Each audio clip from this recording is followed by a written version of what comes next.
دوستو ہماری ایک بہن نے سوال پوچھا ہے، وہ لکھتی ہیں کہ بھائی کیا غسل کرنے کے بعد ہمیں دوبارہ وضو کرنا چاہیے یا غسل کر لینا ہی وضو کے لیے کافی ہے؟ اور دوسرا سوال ایک بھائی کی طرف سے آیا ہے، ان کا پوچھنا یہ ہے کہ بھائی کیا برہنہ حالت میں غسل کرتے ہوئے اگر جسم کے خاص حصوں کو ہاتھ لگ جائے تو کیا ہمارا وضو ٹوٹ جاتا ہے؟ ہمیں شک رہتا ہے کہ ہماری نماز ہوگی یا نہیں۔ تو بھائیوں اور بہنوں، یہ صرف ان دو افراد کا نہیں بلکہ کروڑوں مسلمانوں کا مسئلہ ہے جو اس کشمکش کی وجہ سے ذہنی سکون سے محروم رہتے ہیں۔ اکثر ہم شک اور وہم کی وجہ سے بار بار وضو کرتے ہیں اور ہمیں لگتا ہے کہ شاید ہماری عبادت میں کوئی کمی رہ گئی ہے، لیکن یاد رکھیں دین اسلام نے ہمیں اس قدر واضح اور آسان طریقے بتائے ہیں کہ اگر آپ انہیں سمجھ لیں تو آپ کے ذہن سے یہ وہم کا بوجھ ہمیشہ کے لیے اتر جائے گا۔ آج کی اس ویڈیو میں آپ کو وہ حقیقت بتاؤں گا جو عام طور پر ہمیں معلوم نہیں ہوتی۔ میں نے اس پورے موضوع کو 7 ایسے خاص اور بہت اہم پوائنٹس میں ترتیب دیا ہے جو غسل اور وضو سے جڑے آپ کے ہر ایک سوال کا مکمل جواب دیں گے۔ خاص طور پر جو ہمارا تیسرا اور 5واں پوائنٹ ہے وہ آپ کی بہت بڑی غلط فہمی کو دور کرنے والا ہے، جسے ہم بچپن سے سچ مانتے آ رہے ہیں۔ اگر آپ نے ایک بھی پوائنٹ مس کر دیا تو شاید آپ پھر اسی وہم میں پڑے رہیں گے کہ وضو ہوا ہے یا نہیں۔ تو چلیے پہلے پوائنٹ سے آغاز کرتے ہیں اور جانتے ہیں کہ غسل کے بعد وضو کا اصل شرعی حکم کیا ہے۔ Point number 1۔ تو بھائیوں اور بہنوں، سب سے پہلے اس بنیادی سوال کا جواب جانتے ہیں جو ہماری بہن نے پوچھا تھا کہ کیا غسل کے بعد ہمیں دوبارہ وضو کرنا چاہیے؟ دیکھیں، ہم میں سے اکثر لوگ نہانے کے بعد مصلی پر کھڑے ہونے سے پہلے ایک بہت بڑی الجھن میں پڑ جاتے ہیں۔ ہمیں لگتا ہے کہ وضو تو ایک الگ عبادت ہے جس میں ہم خاص طریقے سے ہاتھ پاؤں دھوتے ہیں، تو بس نہا لینے سے وضو کیسے ہو سکتا ہے؟ اسی شک کی وجہ سے ہم دوبارہ وضو کرتے ہیں اور بعض اوقات تو یہ وہم اتنا بڑھ جاتا ہے کہ ہم دو بار وضو کرنے لگتے ہیں۔ آئیے دیکھتے ہیں کہ ہمارے پیارے نبی حضرت محمد مصطفیٰ صلی اللہ علیہ وآلہ وسلم کی اس بارے میں کیا سنت ہے۔ حضرت عائشہ صدیقہ رضی اللہ تعالی عنہا فرماتی ہیں کہ اللہ کے رسول صلی اللہ علیہ وآلہ وسلم غسل فرمانے کے بعد نماز کے لیے الگ سے وضو نہیں فرمایا کرتے تھے۔ اب یہاں 1 منٹ کے لیے رک کر سوچیں کہ ایسا کیوں ہے؟ بھائی وضو کیے بغیر نماز کیسے ہو گئی؟ بھائیوں، وضو کے قرآن پاک میں 4 فرض بتائے گئے ہیں۔ سورۃ المائدہ کی آیت نمبر 6، چہرہ دھونا، کہنیوں سمیت ہاتھ دھونا، سر کا مسح کرنا اور پاؤں دھونا۔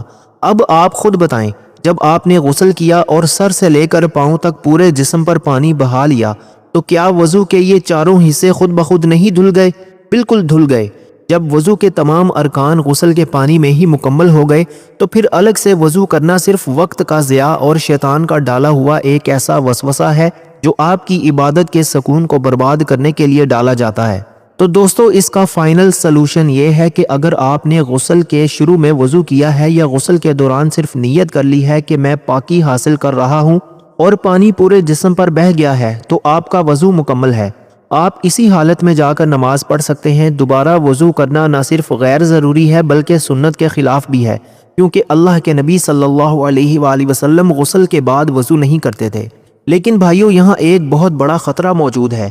یہ بات تو تب ہے جب آپ کا غسل صحیح طریقے سے ہوا ہو۔ اگر غسل میں ایک ایسی چھوٹی سی غلطی ہو گئی جو 90% لوگ انجانے میں کرتے ہیں تو پھر نہ آپ کا غسل ہوگا اور نہ ہی آپ کا وضو، اور اگر غسل ہی نہ ہوا تو پھر نماز کا تو سوال ہی پیدا نہیں ہوتا۔ دوستو، وہ غلطی کیا ہے جو مصلی پر جانے سے پہلے آپ کی ساری محنت پر پانی پھیر سکتی ہے؟ اور کیا صابن یا شیمپو کا استعمال اس وضو پر اثر انداز ہوتا ہے؟ یہ جاننا آپ کے لیے اس لیے ضروری ہے کیونکہ اس غلطی کی وجہ سے اکثر لوگوں کی عبادتیں قبول نہیں ہو پاتی۔ چلیے دوسرے پوائنٹ کی طرف چلتے ہیں اور اس پوشیدہ غلطی کو بے نقاب کرتے ہیں جو آپ کے غسل کو ضائع کر سکتی ہے۔ پوائنٹ نمبر 2، وہ ایک معمولی غلطی جو غسل اور وضو دونوں کو برباد کر دیتی ہے۔ تو بھائیوں، جیسا کہ میں نے پہلے کہا کہ غسل کے بعد وضو کی ضرورت نہیں ہوتی، لیکن یہاں ایک بہت بڑا لیکن موجود ہے۔ اگر آپ نے نہاتے وقت یہ ایک غلطی کر دی تو آپ چاہے گھنٹوں پانی میں بیٹھے رہیں، نہ آپ پاک ہوں گے اور نہ ہی آپ کی نماز ہوگی۔ وہ غلطی کیا ہے؟ وہ ہے جسم کے کسی بھی حصے کا خشک رہ جانا۔ آپ کہیں گے کہ بھائی ہم تو شاور کے نیچے کھڑے ہوتے ہیں، پورا جسم گیلا ہو جاتا ہے، پھر خشک کیسے رہے گا؟ تو دوستو ذرا غور سے سنیں، ہمارے پیارے نبی حضرت محمد مصطفیٰ صلی اللہ علیہ وآلہ وسلم نے فرمایا، تباہی ہے خشک ایڑیوں کے لیے آگ سے۔ دوستو یہ تو وضو کی بات تھی، اب ذرا غسل کا تصور کریں۔ اگر آپ کے جسم پر کوئی ایسی چیز لگی ہے جو پانی کو چمڑی تک نہیں پہنچنے دیتی، جیسے ناخنوں پر لگی نیل پالش یا ہاتھوں پر لگی پینٹ یا سخت گم یعنی کہ گلو، یا پھر جسم کے وہ حصے جہاں پانی مشکل سے پہنچتا ہے جیسے ناف کا اندرونی حصہ یا کانوں کی باریک لکیریں، اگر یہاں بال برابر بھی جگہ خشک رہ گئی تو آپ کا غسل سرے سے ہوا ہی نہیں، اور جب غسل ہی نہیں ہوا تو وہ وضو جو آپ سمجھ رہے تھے کہ خود بخود ہو گیا وہ بھی زیرو ہو گیا۔ اب اس کا حل کیا ہے؟ حل یہ ہے کہ غسل کے دوران اپنے ہاتھوں سے جسم کو اچھی طرح ملیں۔ صرف پانی ڈال لینا کافی نہیں ہے، بلکہ یقین کر لیں کہ پانی جسم کے ہر بال کی جڑ تک پہنچ گیا ہے۔ اگر آپ کے ناخنوں پر کوئی ایسی تہ جمی ہے جو پانی روکتی ہے تو اسے پہلے اتاریں، ورنہ آپ سارا دن مصلی پر بھی بیٹھے رہیں گے تو اللہ کے دربار میں آپ کی حاضری نہیں لگے گی، کیونکہ آپ ابھی تک شرعی طور پر ناپاک ہیں۔ بھائیو ذرا سوچیں، کتنی بڑی محرومی کی بات ہے کہ انسان یہ سمجھے کہ وہ پاک ہے اور وہ سجدے کر رہا ہو، لیکن اصل میں اس کا غسل ہی نہ ہوا ہو۔ کیا آپ نے کبھی نہاتے وقت ان باریک حصوں پر غور کیا ہے؟ کامنٹس میں جی ہاں یا نہیں لکھ کر بتائیں تاکہ ہم سب کو پتہ چلے کہ ہم اس معاملے میں کتنے محتاط ہیں۔ لیکن بھائی ایک اور بڑا شک لوگوں کے ذہنوں میں آتا ہے۔ آج کل ہم صابن، شیمپو اور فیس واش کا استعمال بہت زیادہ کرتے ہیں۔ کیا یہ صابن والا جھاگ پانی کی پاکیزگی کو ختم کر دیتا ہے؟ کیا صابن لگا کر نہانے سے وہ وضو ہو جاتا ہے جس کا ذکر ہم نے پہلے پوائنٹ میں کیا تھا؟ دوستو یہ سوال بہت اہم ہے، کیونکہ اگر صابن نے پانی کی صفت بدل دی تو شاید آپ کو دوبارہ وضو کرنا پڑے۔ چلیے تیسرے پوائنٹ میں اس کیمیکل اور وضو کے چکر کو سمجھتے ہیں۔ پوائنٹ نمبر 3 ہے صابن، شیمپو اور وضو، کیا یہ کیمیکل رکاوٹ بنتے ہیں؟ دوستو اب آتے ہیں ایک ایسی بات کی طرف جو شاید آپ کے ذہن میں بھی بار بار آتی ہوگی۔ آج کے دور میں ہم صابن، شیمپو، فیس واش اور کنڈیشنر کے بغیر غسل کا سوچ بھی نہیں سکتے۔ اب سوال یہ پیدا ہوتا ہے کہ بھائی آپ نے پہلے پوائنٹ میں کہا تھا کہ غسل کے پانی سے وضو ہو جاتا ہے، لیکن کیا صابن والا جھاگ اس وضو کو برقرار رکھتا ہے؟ کہیں صابن کے کیمیکل پانی کی پاکیزگی کو تو ختم نہیں کر دیتے؟ بہت سے لوگ اس وہم میں رہتے ہیں کہ صابن لگانے کے بعد شاید دوبارہ سادہ پانی سے وضو کرنا ضروری ہے، کیونکہ صابن تو ایک دنیاوی چیز ہے اور وضو ایک روحانی پاکیزگی۔ لیکن بھائیو دین اسلام کی خوبصورتی دیکھیں کہ وہ ہماری زندگی کو کتنا آسان بناتا ہے۔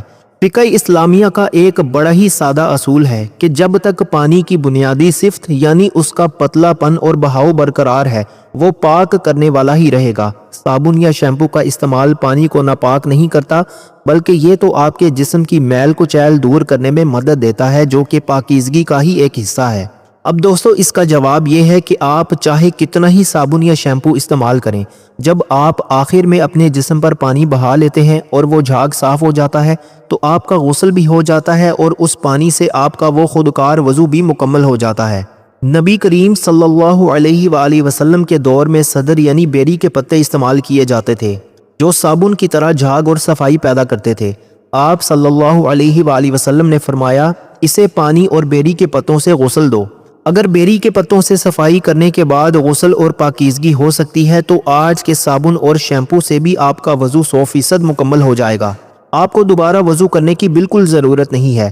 لیکن بھائیو یہاں ایک بہت ہی قیمتی ٹپ دیتا چلوں۔ اگر آپ چاہتے ہیں کہ آپ کا دل مطمئن رہے تو پہلے صابن اور شیمپو سے فارغ ہو جائیں اور آخر میں جب پورے جسم پر پانی بہائیں تو وضو کی نیت کر لیں۔ اس سے آپ کا وہم بھی ختم ہو جائے گا اور آپ کا وضو بھی بالکل تازہ رہے گا۔ کیا آپ نے کبھی سوچا تھا کہ صابن والا مسئلہ اتنا آسان ہوگا؟ کامنٹس میں شکریہ یا اپنی رائے ضرور دیں تاکہ ہمیں پتہ چلے کہ آپ کو یہ نکتہ سمجھ آ گیا ہے۔ اب یہاں تک تو سب ٹھیک ہے، لیکن ایک اور بڑا وہم جو لوگوں کو نماز کے لیے مصلی پر جانے سے روکتا ہے وہ ہے تولیہ اور کپڑوں کا مسئلہ۔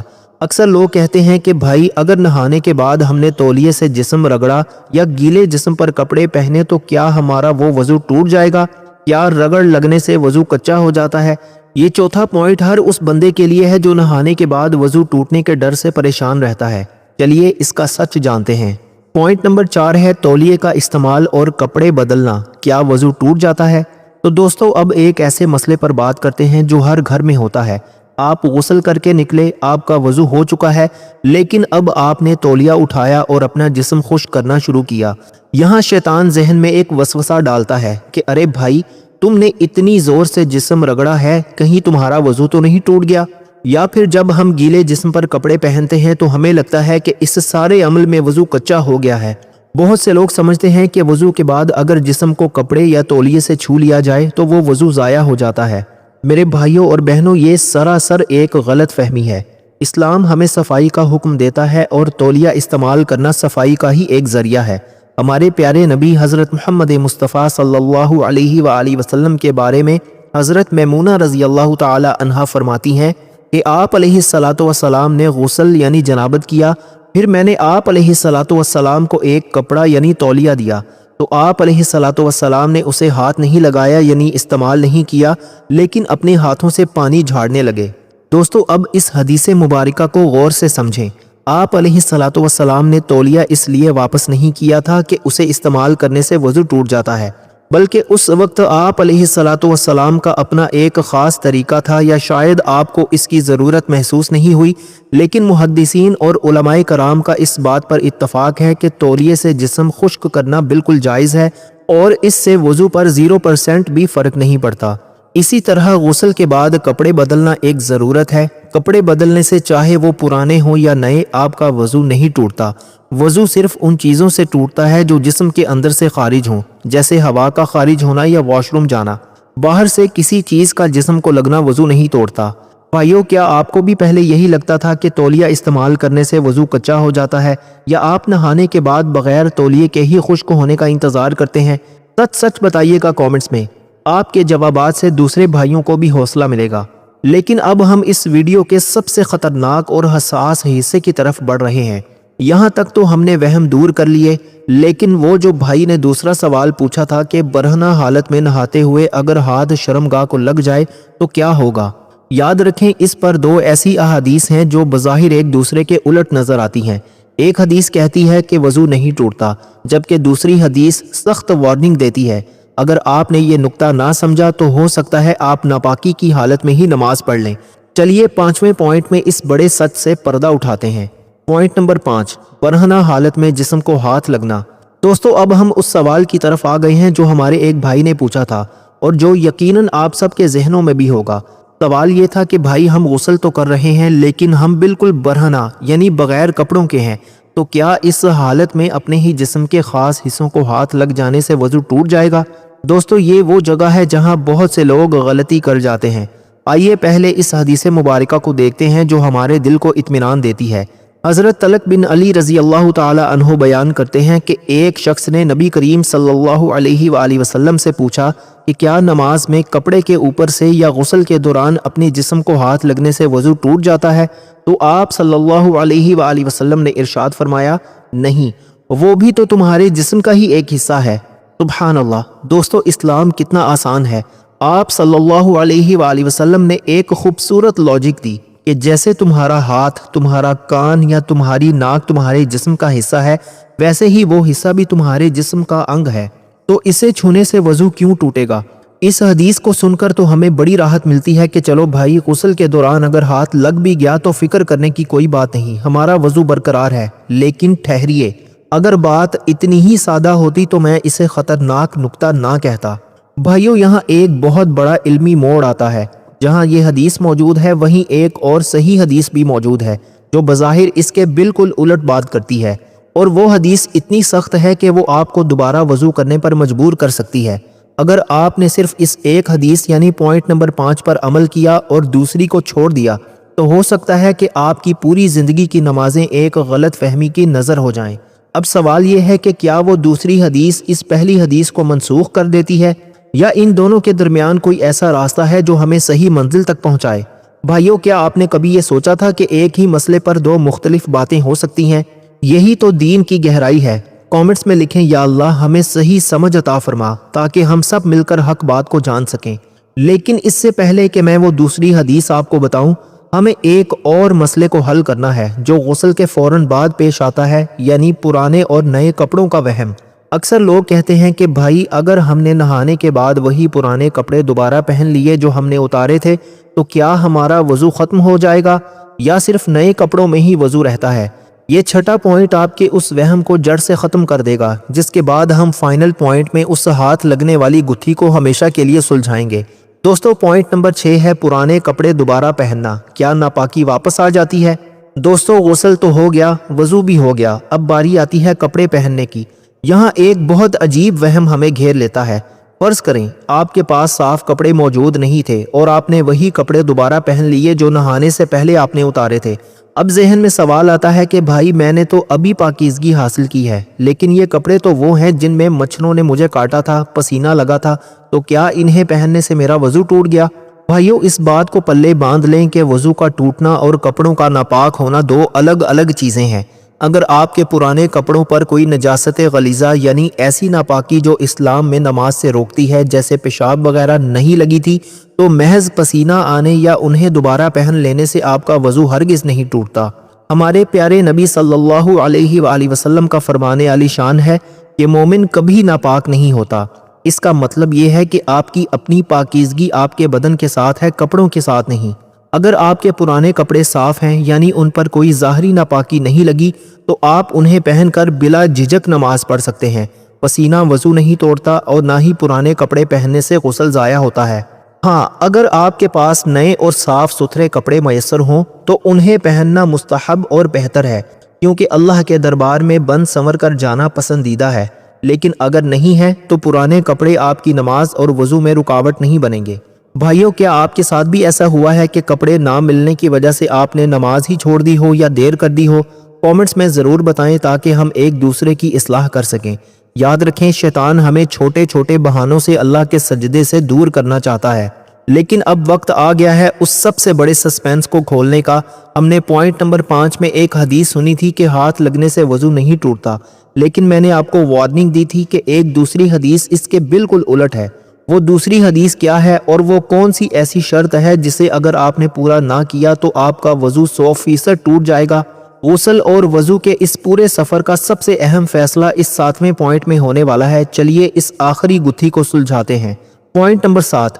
دوستو، اب وقت آ گیا ہے اس گتھی کو سلجھانے کا جس کا میں نے 5ویں پوائنٹ میں ذکر کیا تھا۔ ہم نے سنا کہ ایک حدیث کہتی ہے کہ جسم کو ہاتھ لگنے سے وضو نہیں ٹوٹتا، لیکن اب دوسری حدیث سنیں جو ہمیں الرٹ کرتی ہے۔ حضرت بصرہ بنت صفوان رضی اللہ تعالی عنہا سے روایت ہے کہ اللہ کے رسول صلی اللہ علیہ وآلہ وسلم نے ارشاد فرمایا، جس نے اپنی شرمگاہ کو ہاتھ لگایا اسے چاہیے کہ وہ دوبارہ وضو کرے۔ اب آپ کہیں گے کہ بھائی یہ تو بڑی مشکل ہو گئی، ایک حدیث کہتی ہے کہ وضو نہیں ٹوٹتا، دوسری کہتی ہے کہ ٹوٹ جاتا ہے، تو ہم کس پر عمل کریں؟ بھائیو، علماء کرام اور محدثین نے ان دونوں احادیث کو ملا کر جو سنہری حل نکالا ہے وہ آپ کے سارے وہم کو دور کر دے گا۔ اصول یہ ہے کہ اگر غسل کے دوران آپ کا ہاتھ بغیر کسی رکاوٹ کے شرمگاہ کو لگ جائے اور وہ بھی شہوت یعنی لذت کے ساتھ یا جان بوجھ کر، تو پھر وضو ٹوٹ جائے گا اور آپ کو نماز سے پہلے دوبارہ وضو کرنا چاہیے۔ لیکن اگر ہاتھ غیر ارادی طور پر لگ گیا یا شہوت کے بغیر لگا یا درمیان میں کوئی کپڑا آ گیا تو پھر آپ کا وضو برقرار ہے، جیسا کہ پہلی حدیث میں بتایا گیا تھا۔ تو اس پوری ویڈیو کا نچوڑ یہ ہے کہ غسل کے بعد دوبارہ وضو کی ضرورت نہیں۔ صابن، تولیہ اور پرانے کپڑے آپ کی پاکیزگی کو نقصان نہیں پہنچاتے، اور جہاں تک ہاتھ لگنے کا تعلق ہے تو احتیاط اسی میں ہے کہ اگر آپ کو شک ہو جائے کہ ہاتھ براہ راست لگ گیا ہے تو احتیاطاً دوبارہ وضو کر لینا بہتر ہے تاکہ آپ کی نماز 100% یقین کے ساتھ ادا ہو جائے۔ اللہ پاک فرماتا ہے، بے شک اللہ توبہ کرنے والوں اور پاک صاف رہنے والوں کو پسند کرتا ہے۔ میرے پیارے بھائیوں اور میری پیاری بہنوں، پاکیزگی آدھا ایمان ہے۔